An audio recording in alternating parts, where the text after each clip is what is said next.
I'm always thinking, what's that multi-generational impact, right? If we could speak up, we could stand up for ourselves, then what's the impact? Who else benefits from that? And if I don't do that, then who gets hurt? Who loses a chance to see an example? Who loses the opportunity to see someone who may have come from a similar background, people who can tell their story? Mm. And if we don't feel like we have a story to tell, we feel like our voices don't matter, our stories don't matter, then we all suffer for it. Welcome to Bloom with Ansa, platform for holistic growth and transformation. I'm thrilled to introduce today's guest, Alex Dumas. Alex is an executive leadership coach. Alex works with people of color to help them navigate their leadership journey and become more resilient as they go through it. I miss somebody like Alex having in my life as I was navigating my journey, and I learned it the hard way. So let's dive into this conversation and explore with Alex how to navigate those journeys. And if you are going through those challenges, how you can use the tools and processes and strategies that Alex shares with all of us to help navigate your journey successfully and get on the other side more resilient individual who's ready to take on bigger challenges in their lives. So let's dive into this conversation and learn from Alex how he did it and how he is training others to become resilient and great leaders in their field of work. So thank you so much, Alex, for taking the time to have this wonderful, powerful conversation with us. I would love to start, as usual, by asking the signature question. What does the word bloom mean to you in your personal and professional journey? Wow, I love this question. It's such a fun way to kick this off. And the word bloom, right? Especially as we're recording this in the first month of 2025, a lot of ideas, a lot of goals and things like that are popping up for people, right? A lot of expansions is on the horizon. And for me, I think that's what bloom represents for me is a period of incubation, reflection.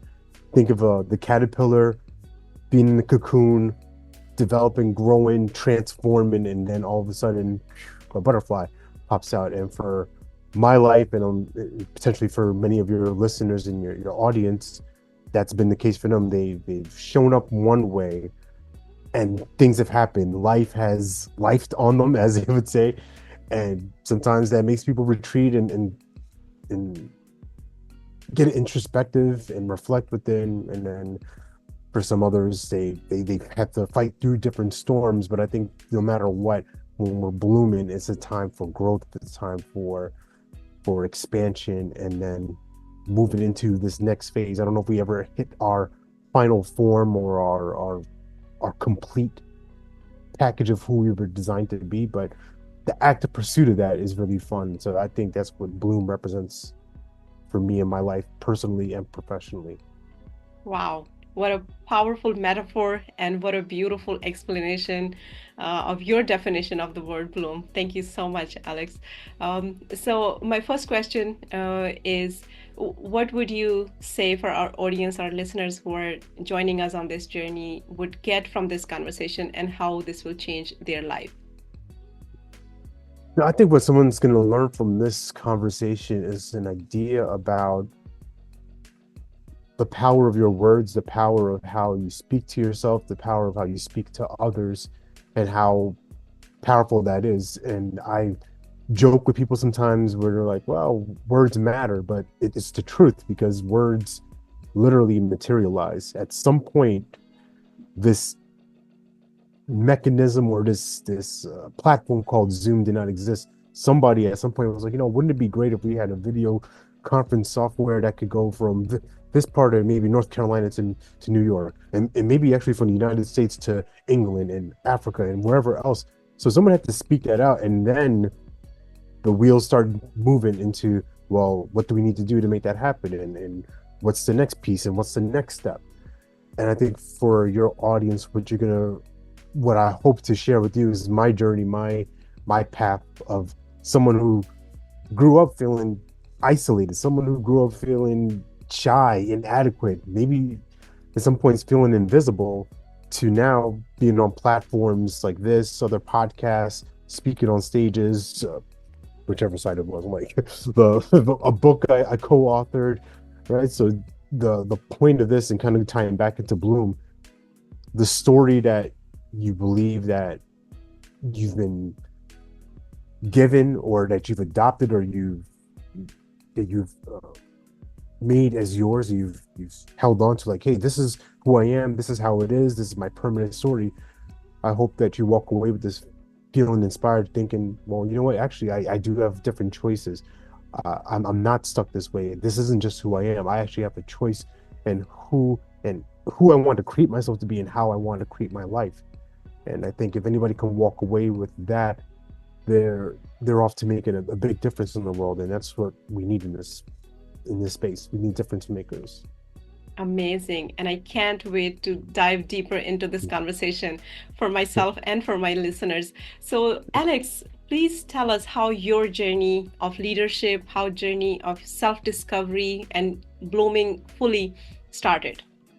Yeah, for sure. And quick shameless plug, right? I wrote about this in my chapter for this book, A Journey of Riches: The Power of Self-Discovery. And as I just touched on a little bit, where I grew up in New York, I grew up the youngest of four children. My parents are Haitian immigrants. I like to say that they saved the best for last. And I share all that really quickly because I had a great household. I had a great upbringing. My parents loved me. My siblings, we had fun together. But right with that, despite all that, I had this lingering feeling, right, of not being fully accepted, or not being fully connected. And I would find evidence for these things, right? And for you listening, maybe you've had this experience also, where you've had an idea about yourself, like, oh, you know what, maybe I'm not good enough here, or maybe I'm not smart enough in this area. And then you start finding these little pieces to justify that, right? For me, it looked like this: I'm invisible. I have to act crazy, or do wild things to get attention. I have to put on this persona, this mask of who I think people want me to be, or how I think they will accept me. Because if they knew the real me, right, quote unquote, then I wouldn't be accepted. I would be rejected by them. And that is terrifying, right? Especially at a young age, as you're trying to Yeah. process things. It's like, oh my goodness, I just want people to like me. I just want to be in the in crowd. I want to have friends, and popularity is all this. And I'm growing up in the age that's that doesn't have social media at this point, right? So, not to date myself and put me as a dinosaur, but this is pre-social media, right? We're just getting into that age in the early 90s, and figuring out who is it I want to be. And I and that led me into substance abuse. That led me into isolation, depression as a teenager, of wanting to give up, thinking about, what's my life mean? Does it have any purpose? Do I have anything to offer the world? And through meeting people like my wife, through meeting different mentors, through different coaches, guides, peers, and colleagues who encouraged me, and they saw things in me that I didn't see in myself. And eventually, it's just taking some time. It took some time to start waking up to that, and start to believe within myself, like, maybe I can do something. Maybe I can make a difference for other people. Because as I started to transform, and I started to see life in a different way, I just got excited about this. I'm like, I want to share this with you. I want to tell people about this. I want to write and podcasts and do all these things. And finding my voice was critical to that, and finding my people, finding my community, finding the right folks that would encourage me, nurture me, support me, challenge me, which is a big thing. I didn't want to be challenged as a kid. I wanted people to just be like, wow, that's great, Alex, you're number one. And never think of, like, well, why did you do this way, right? Or I would look at that as they're attacking me, or I'm not good enough, and just descend quickly, right? I was just so emotionally fragile. It was kind of a joke, but that's my life. That's what I had to go through. That's what I experienced. And now, being able to empower other people, especially leaders of color around the world, to find their voice, to really show up, and I call it being unshakable with your confidence. Because life is going to happen, things are going to be thrown at us, different circumstances, different obstacles. And what I like to help my clients look at is, like, what are the opportunities in that? What are the ways that we can create something different from this given situation? And I think anybody has that power to do that. Wow. This is so powerful, and not just that, it's so relatable. And I want to emphasize the point that you mentioned earlier. When we are young, we are finding, ourselves in this unknown territories, whether it's we are trying to fit into, the culture, the norms, and the expectations of our friends. And that reminds me of my story. I grew up in Iran earlier, in my childhood, and when I came back to Pakistan, that was my original country, and I was trying to fit into, and all these friends my age, they wouldn't accept me as their friends, and I was wondering like, what's wrong with me? I almost felt like I'm this ugly duckling, right? I don't fit in, and I went to the point, and I say this to emphasize for parents out there or for individuals who are struggling with this. I went ahead and I even offered them bribe. I said I would give you money if you let me play with you. So that's how badly I wanted to be accepted and be friends with them. And yet they would not accept me because, I looked different, I spoke different languages, and they said like, nope, you don't belong here. Okay, it was extremely disappointing, and I didn't know where do I belong. I could not have those conversations with my parents because I didn't even know, that I can have those conversations with them. So I turned to studies, and that's where I found my solace. And I have been on this journey of, educating myself, self-discovery, fitting, not trying to fit into any molds that society offers us, the narratives that, the world gives us to fit into. I have been finding my own path, and I tell you, this is empowering from the very early age. Those same friends who didn't let me play with them when I got so good with studies, they came and I tutored them, and their parents paid me for that. That was a sense of accomplishment. Like, This is okay, great, entrepreneurship right there. Look at you. right? Thank you for not letting me, fit in. Otherwise, I would just, stay there. Yeah. I grew because you gave me this opportunity, and you pushed me, you challenged me, and as a result of that, I grew. But what does it look like when you work with somebody who's a professional? They could be athletes, they could be, in any field of work, and they come to you, they seek help. What does that process look like?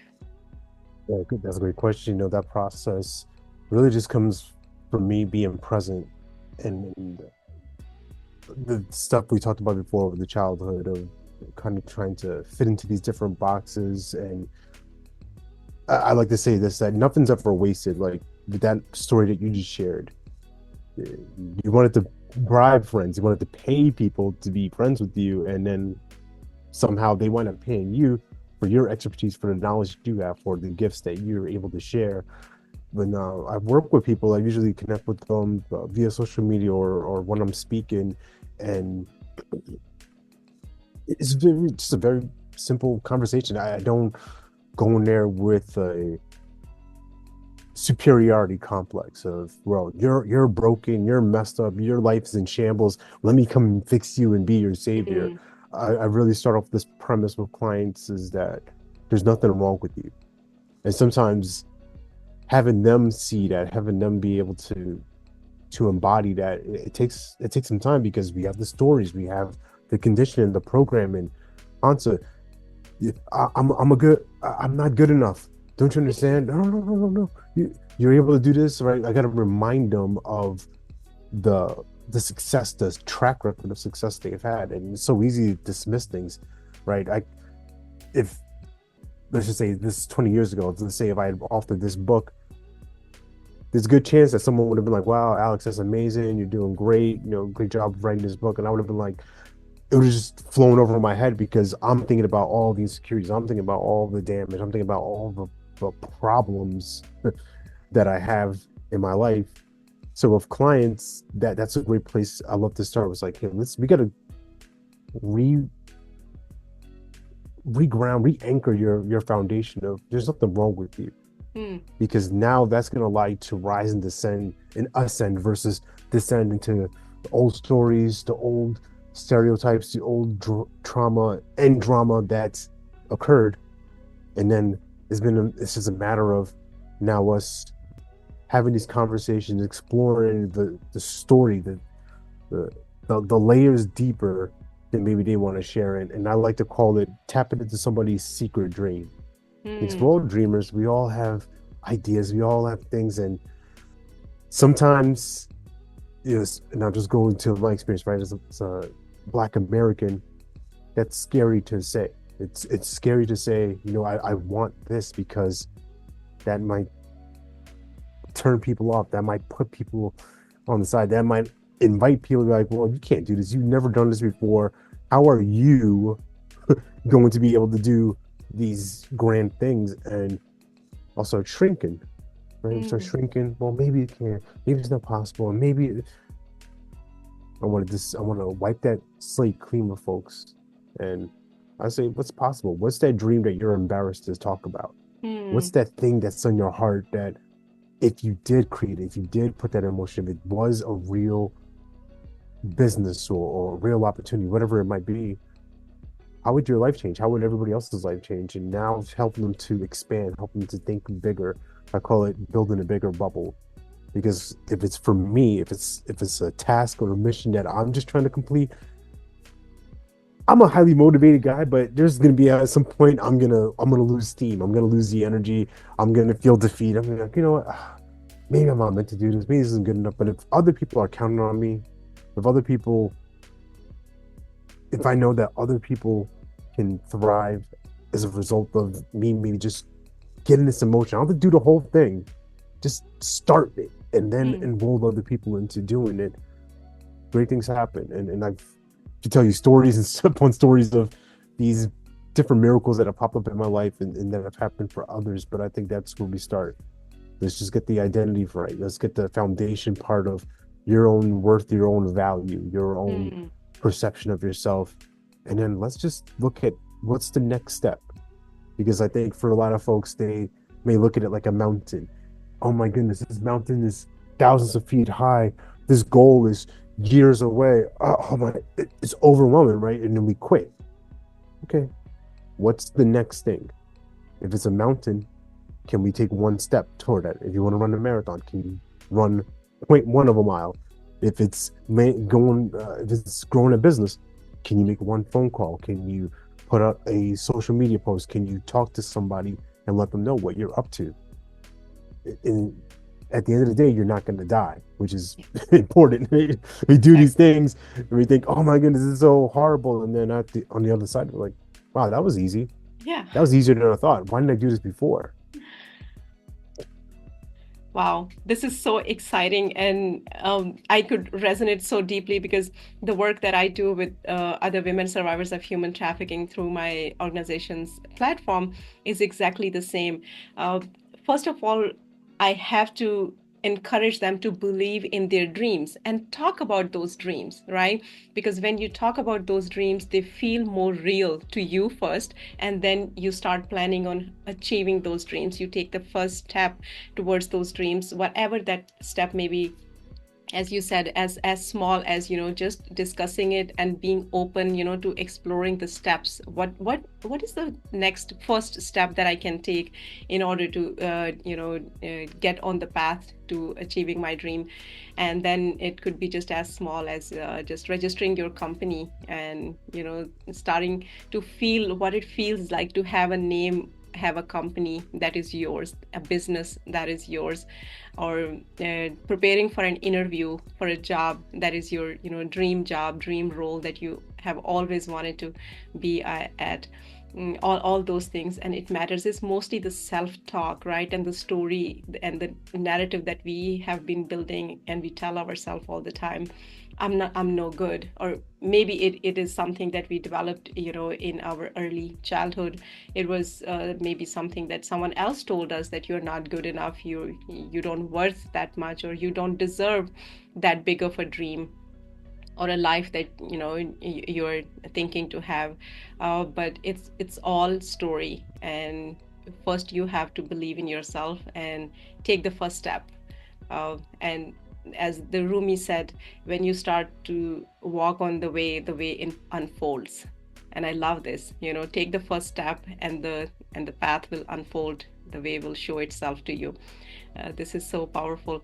Uh, so How did that project of co-authoring this book came about? I would love to know about that as well. So going back, let's see, early 2024, I was approached by this gentleman on Facebook, and he sent me a private message. He was like, "Hey, I want you to be part of this book series." And normally, when I see things like that, I don't even read them. I usually delete messages and anything that's kind of like that. I was like, but this is where the plan is kind of starting to align, where the timing's right. Because months before that, I had been reading this book called Key Person of Influence, and there's this framework about expanding your business, managing, mastering your pitch, right? Just your value proposition, what you share with the world, your the things that you publish in terms of books, articles, partnerships. So it goes through this thing, and I've been thinking to myself like, oh, I would love to write a book. Didn't know what. I'm named after the author. I love writing already, so it was kind of predestined in a way, that I Mm. was gonna write something at some point. So going back to this gentleman, he reaches out to me. I read the message, and we start this dialogue. And I thought to myself, well, that's an easy introductory point to it, right? I have a 5,000 word limit, or quota, so to speak. Write a chapter. Okay, I can do that. And what I decided to do was just write about my life story up to this point in these 5,000 words, and thinking about what's been my journey of discovering who I am, and the wisdom that I've found along the way. And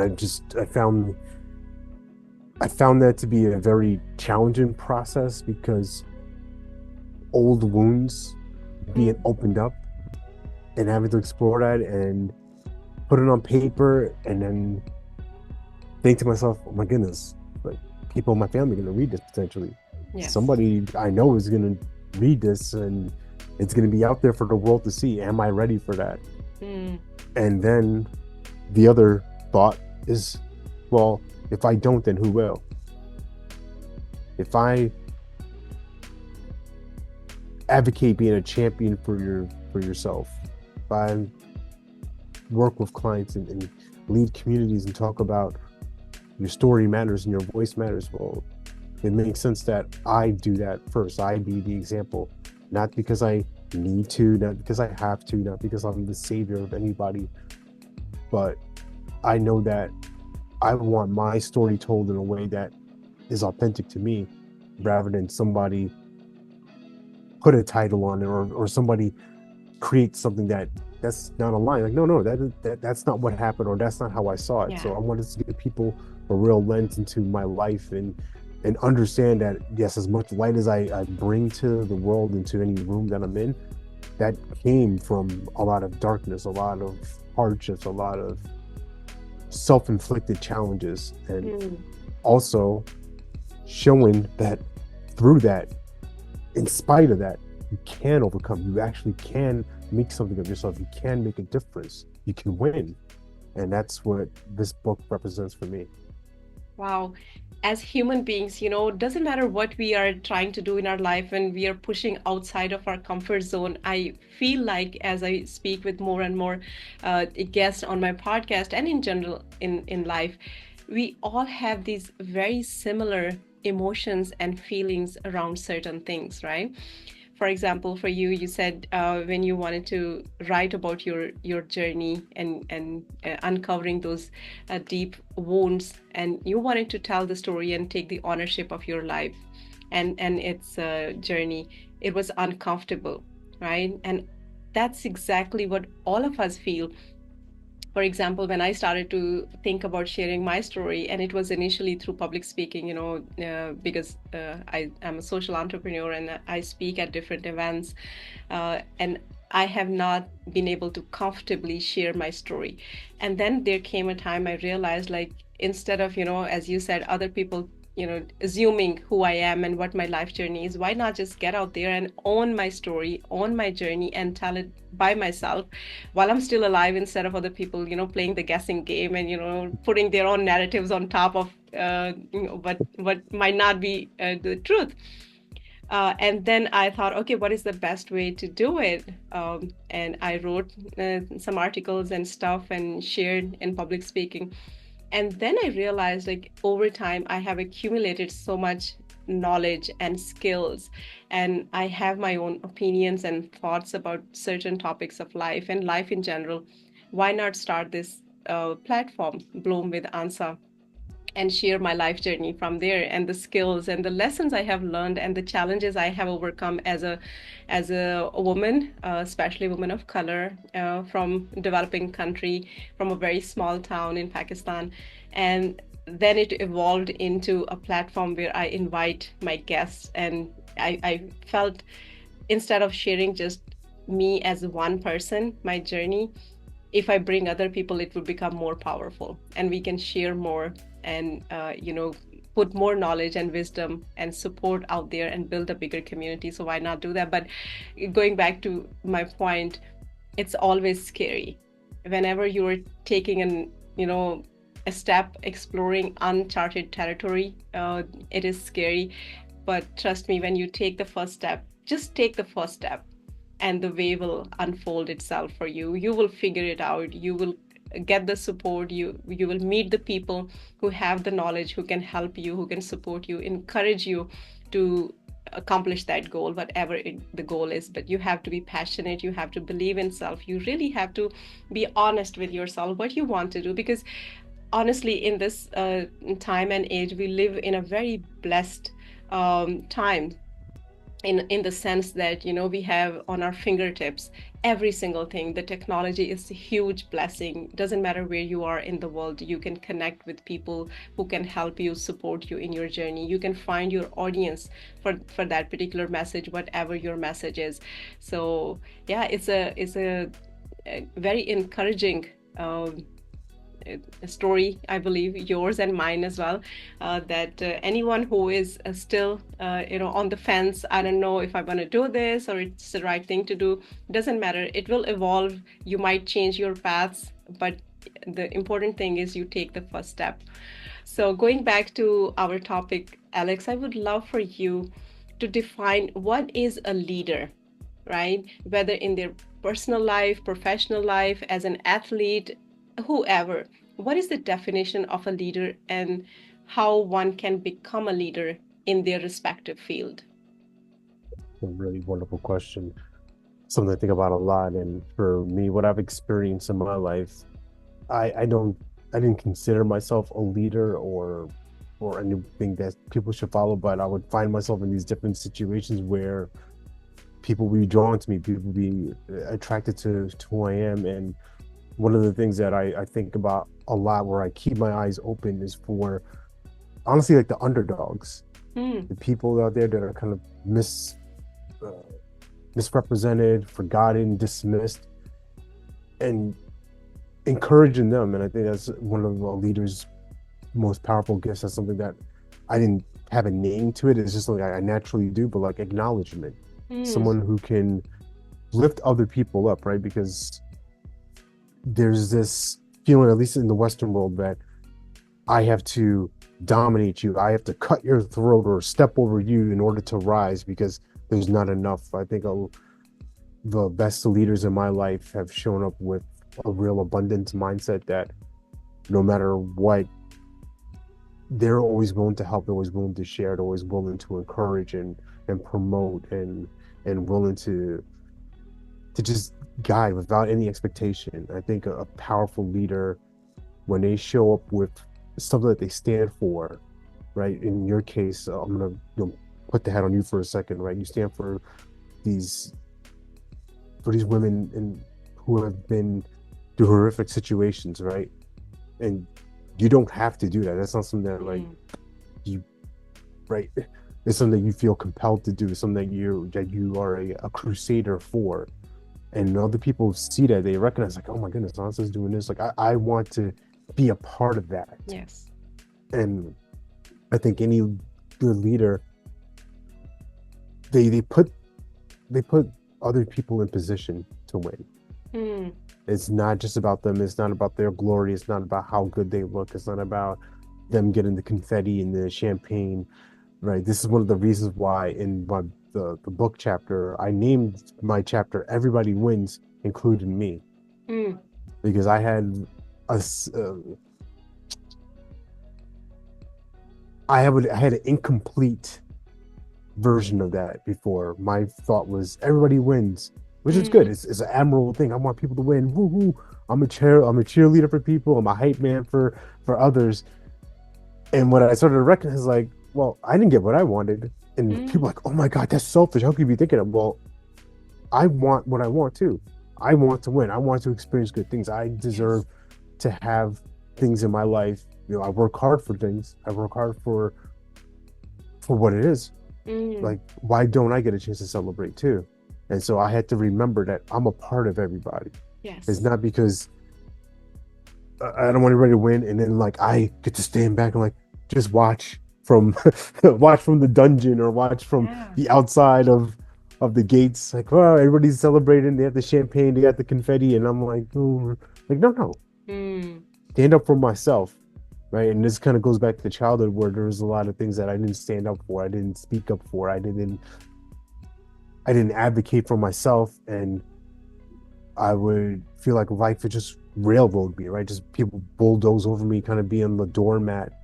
It's like, no, that's like I got confused. I forgot what like my creator made me to be.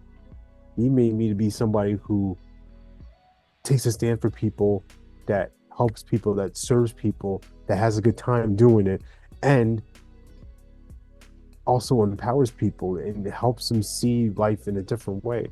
mm. Well, it starts with me. I have to do that for myself, right? I have two children, a 14-year-old and a 9-year-old is recording this. And I when when me and my wife were, learned we were gonna have our daughter, uh, when we found out she was pregnant, I was scared to death. Right? Mm, Like, oh my goodness, I'm gonna be responsible for a life. And with that, that also invited me to look at, all right, well, who do I need to be like an amazing father for this little yeah. girl? And now for this little boy, like they look up to me for what it is. Yes. There's not a day I can be like, well, you know what, kids, I don't really feel like being a dad today, so like I'm just gonna like put my dad hat off, and you know, you guys do whatever you want. Like they're looking for me for guidance, for reassurance, for safety, Mm, protection, and also for those essential things. Like if dad doesn't feel like making a sandwich or doesn't go grocery shopping, and mom doesn't do that either, well, how do we eat? yes. That's my responsibility. I made you, so that's my job to take care of you till the end. So going back to leadership, right? Is I think it's just being someone willing to take the responsibility to ensure that everybody wins. And when we do that, good things happen. Really wonderful things happen when we take that unselfish role rather than me look to get the credit. Hey, nobody's acknowledging me as a leader. Like, I don't need that. I don't care for it. I'll receive it. I'll take it. I welcome it. But if I'm doing that just to get the credit or just to get my accolades, then I've missed the point. I've missed the purpose of what we're trying to Yes. accomplish. Exactly. So being a leader is a bigger purpose, bigger than all those accolades and all the claps that you get on the outside. You have to feel inside, a complete human being, and that you deserve love, you deserve respect, you deserve all the good things in life, and it begins with you. And you are a leader. Even if you are a single person, you are a leader of your own life. You're responsible for it, and you have to take that responsibility and lead your life properly. And if you are a father, you are a mother, you are, in any capacity, you have to show your leadership skills, and you can do that if you cultivate them and you pay attention to that. Speaking of that, how, in your opinion, how can we raise good leaders for future, which is today our children? What are the skills that I'm sure you work with your children and they will become great leaders for tomorrow? And what would you tell parents who have young children? what they can do, what they can tell them, how they can help them become leaders of tomorrow that our world will be proud of, and they will make this world a better place. Yeah, that's a wonderful question, and I would take that back to what I call like a win format. So WIN, and I love acronyms, and there are three components to this, obviously. So one, with the W aspect, is your worth, your inner value, who Mm, you see yourself to be, who you create yourself to be, and really declaring that in a powerful way. Because the world is going to tell our children who they're supposed to be, right? I'm in a mixed interracial marriage, so my kids have these two worlds that they're navigating, and they've already experienced some of that of like, hey, you're not black enough here, you're not that enough here. It's like, no, no, no, you ignore that, because I've I've declared who you are. My heavenly Father, our who we believe in, has declared who you are, mm, and now let's reinforce that every day. The I portion of it, the intentions, and I really look at that as more as like your commitment, right? What are you intending to do? What are you focused on? What is your purpose? What is driving you to do what you do, and be who you are? For a lot of my life, I would say I think of an ocean, right? And I was just this boat without a sail. I was just drifting, letting the waves take me wherever I wanted to go or where I didn't want to go. And I was like, why am I in this boat? How do I get off of this? And oh, I have the sail. I can actually, I don't know anything about boats, but right, I'm just thinking about movies, right? I can navigate this. I have a compass. I have to figure out which way I want to go. And I think intentions are powerful in that of having our children just move forward for something, right? Not just stand still, not just be a spectator of life, but be an active change agent. And then the last but not least, and you might be able to answer this, but birds of a feather, they flock together. flock So together. who's in your network? Who are your Yes. people? Who's in your community right now? And my mother, rest her soul, she saw this before I did, right? As I was Mm, becoming a teenager and starting to get involved with like the wrong people. She's like, well, you're hanging around them, right? You're asking for trouble, right? You're yeah. setting yourself up for misery. And 14, 15-year-old Alex didn't want to hear that. Yeah. Like, no, no, you don't know what you're talking about. Right. Just because this person does this doesn't mean I'm going to do it too. Mm-hmm. Well, sure enough, that I'm following those steps. That train is never late. I'm on that path too. Yeah. So who are you around? Who are the people that Mm, are encouraging you? Who are the people that are supporting you? Who are the people that nurture you? Who are the people that challenge you to be better? And for parents, we ask those for our children, but here it comes, right? You're not going to want to hear this, but are you doing that? Are you being the example of that first? Because the kids, they don't do what we say. They do as we what? As we do. absolutely. As yeah, as we model for them. Yeah. Wonderful. And especially when we focus on people of color, what are the challenges this that this group of people, and you and I, and anybody and everybody who looks like us, they face, especially living in a country such as America, where we see diversity of all kind, cultures, backgrounds, race, everything. What are the challenges, and how would you suggest overcoming those challenges for people? There's just a few things that come to mind. One is just this paradox of invisibility, Mm, where we want to be seen, we want to be accepted, we want to be represented in full, but yet systemically that's been scary, right? Even right now, we're in 2025. Rewind 50, 60 years ago, 100 years ago, this could be a death sentence. Me speaking like this, me mm, being bold and brazen to a degree, that could potentially get me locked up, lynched, whatever.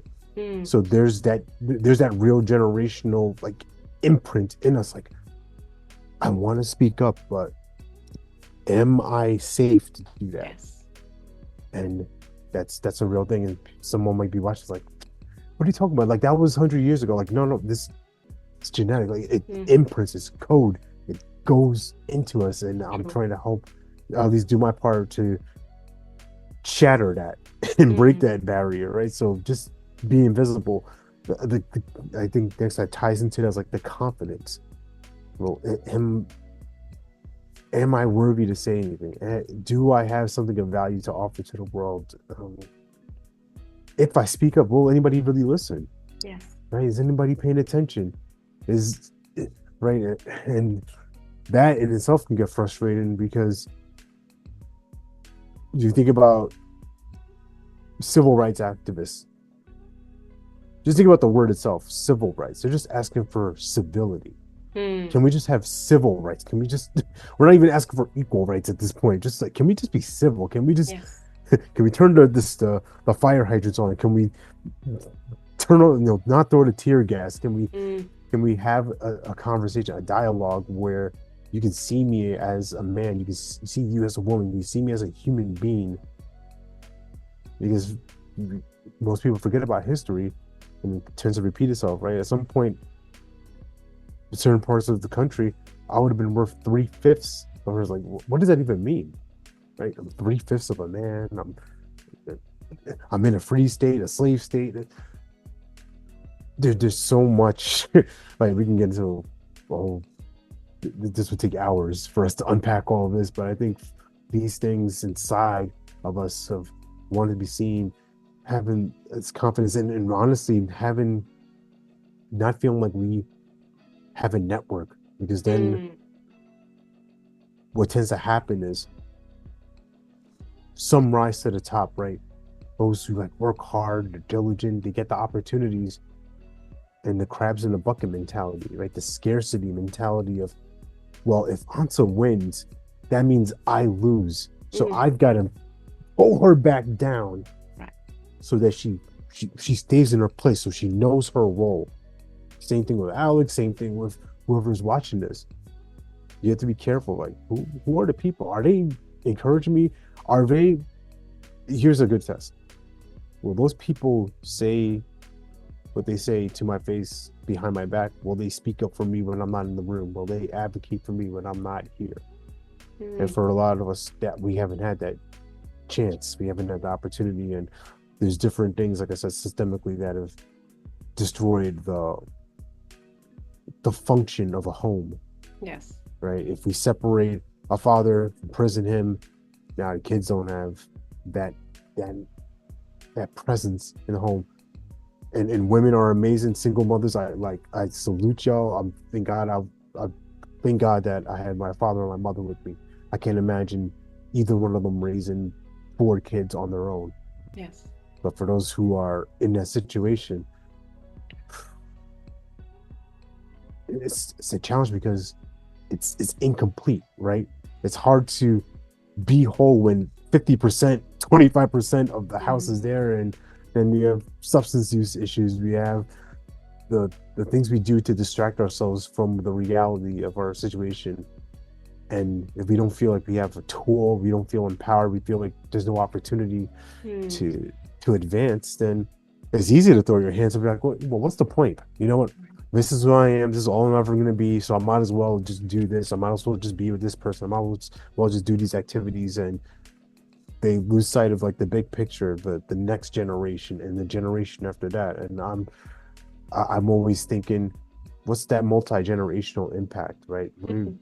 If we could speak up, we could stand up for ourselves. Then what's the impact? Who else benefits from that? And if I don't do that, then who gets hurt? Who loses a chance to see an example? Who loses the opportunity to see someone who may have come from a similar background? Yes. Mine's not terrible, but there's others who have had way harder situations and circumstances, but they rise. We need that inspiration. We need people who can tell their story. Mm. And if we don't feel like we have a story to tell, we feel like our voices don't matter, our stories don't matter, then we all suffer for it. Yeah, no, it's so powerful that we always have to remind ourselves to speak up and be a leader out there, because you never know who's watching and who's getting being inspired, from your voice, from your journey, and you just being out there, right? So they can relate. Oh, this person looks like me. I don't know maybe their story, but if they are in a leadership role, in a leadership position, I can be too. So it's really inspiring, and lifting each other up, and not having that mindset uh, to feel like threatened by someone else's success. Instead, looking at them as a role model, and feeling encouraged that if this person can achieve this, I can do that too. And maybe if I go ahead and ask them for help, they would actually help me and handhold me, show me the way.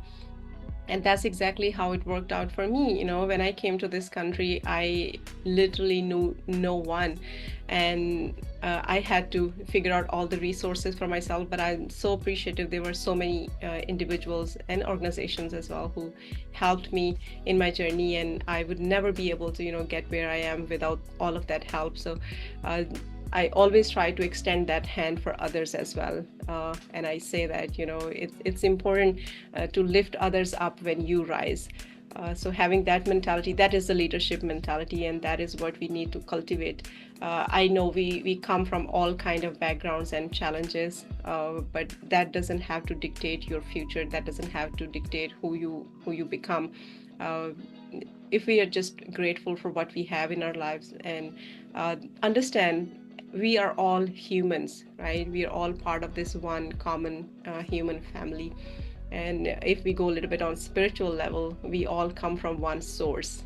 That is like the most essential definition of who we are, and that should give us enough motivation to support each other, encourage each other, and love each other in however way we can. um, so you, at the end of the day, it is your story. You first of all have to craft your narrative. If you have self doubts, if you have negative chatter, it's you can change it. It came from somewhere. You built it over time. You were not born with it, and you also have the power to change this narrative and develop a powerful, more empowering narrative for yourself. And the world is your playground. Sky is the limit.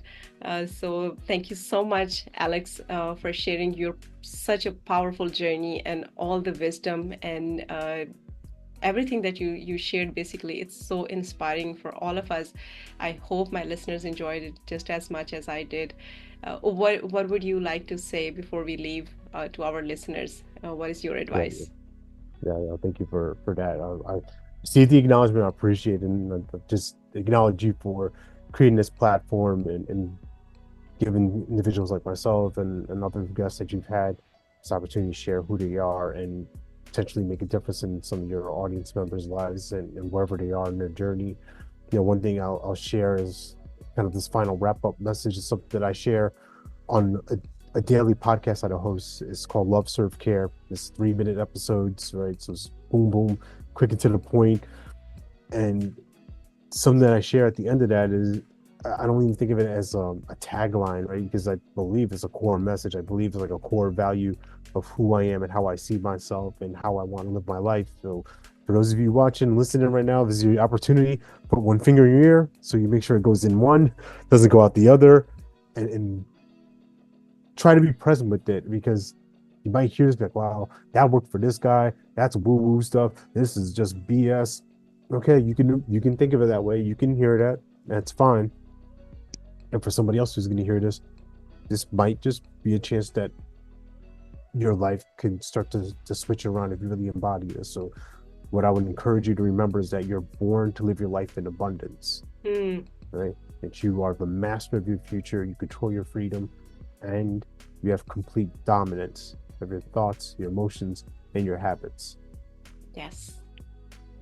Absolutely. You are the operant power in your world. You are creating your world, and it starts with a single thought. So pay attention to your thoughts. Thank you so much, Alex. Also, before I let you go, uh, do you mind sharing the resources and how our audience can connect with you if they want to learn more about you, your services? Where can they connect with you? Yeah, absolutely. You can reach me at speakeralexdumas.com. That's more information about me as a speaker. If you are an event planner, booker, or professional, that's where you can find out the most details about me. And then on social media, I'm very active on LinkedIn. So Alex Dumas as the name.